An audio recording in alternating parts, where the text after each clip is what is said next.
We welcome in VP of Hockey Operations right now, Bill Zito. Bill, thanks so much for taking a few minutes out of your busy summer. We certainly appreciate it here. When you look at the offseason that the Jackets have had, and it's certainly been a busy one, uneventful one, where would you say this team is at right now? I don't think we're that far from where we left off last season. Obviously, we had some subtractions, though it's well known. The players who departed, nonetheless, we believe in the group that we have. We had a lot of success with that group prior to the trade deadline and some of the acquisitions that we made. We have good young players coming, and we're excited about it. Bill, that's what I was going to follow up with, the offensive production of Panarin and Duchesne. Do you fill that void internally? Well, we're going to have to at the moment, right? We have some players that we're looking to maybe perhaps regain what they had done in the past. We have some young players who appear to be capable, and we have some acquisition with Nyquist coming, and perhaps some players continuing to develop and do better and grow and contribute more. So we're optimistic and excited about our group. We as hockey fans kind of love what you guys did around the trade deadline, just taking the all-in approach and just kind of acquiring everything you could in hopes of course, achieving the ultimate goal of winning the Stanley Cup. It didn't play out the way that kind of I laid it out right there. Do you look back and say, maybe we shouldn't have taken that approach at this point? Not at all. I don't think we acted like drunken sailors. We were contemplative. We had a plan. Jarmo reflected on every move that we made. Everything was calculated. Everything was well thought out and well reasoned. And as he has said many times, we do it again.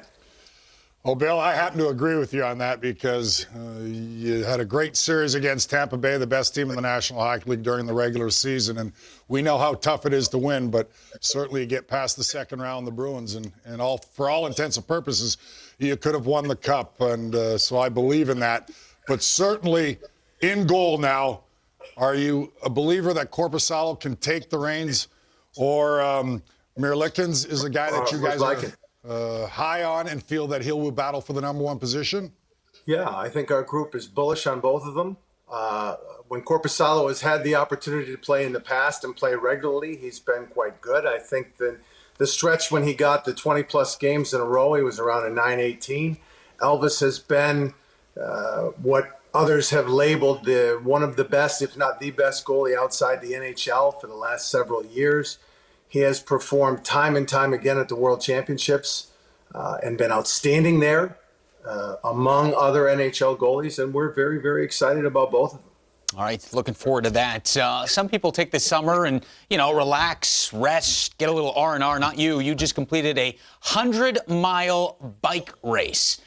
Tell us a little bit about that and, more importantly, the cause it's going for. Well, some circumstances with regard to the health of my wife, my mom, and family members who were stricken with cancer led me to want to participate in what's called the Pelotonia, which in Columbus everybody here is familiar with.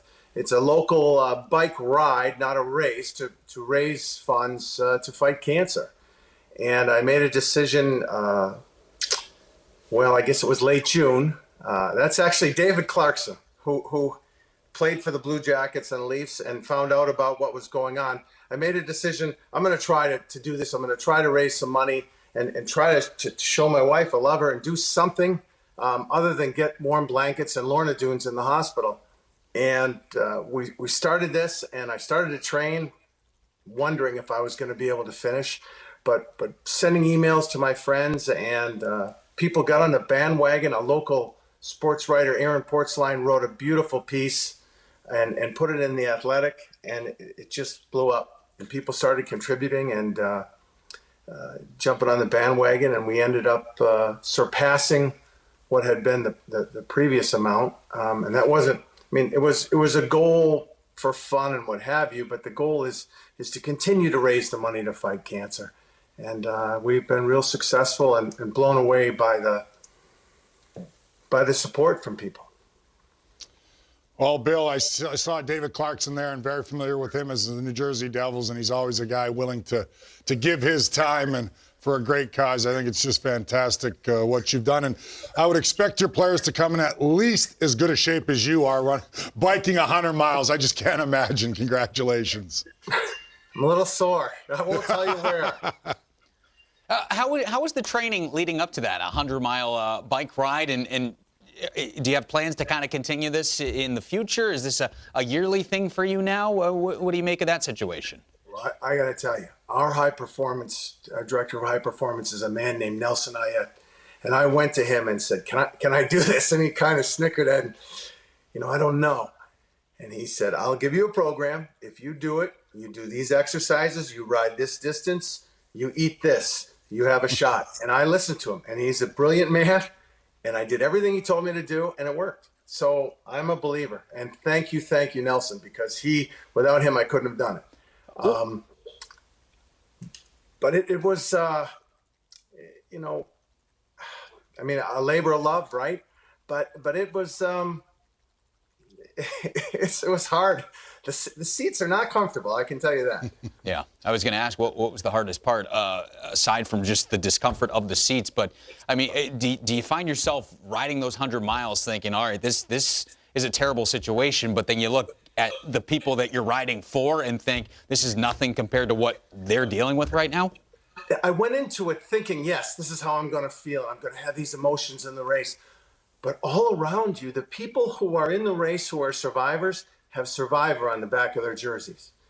And as you get in and you're pedaling, and it's almost surreal. It's fun. It's nice. And you're riding by these people and they give you a big smile. And all along the route are people holding up signs. Thank you. Thank you for riding. Thank you for helping me. A farmer and his wife, she wouldn't be here if it wasn't for you.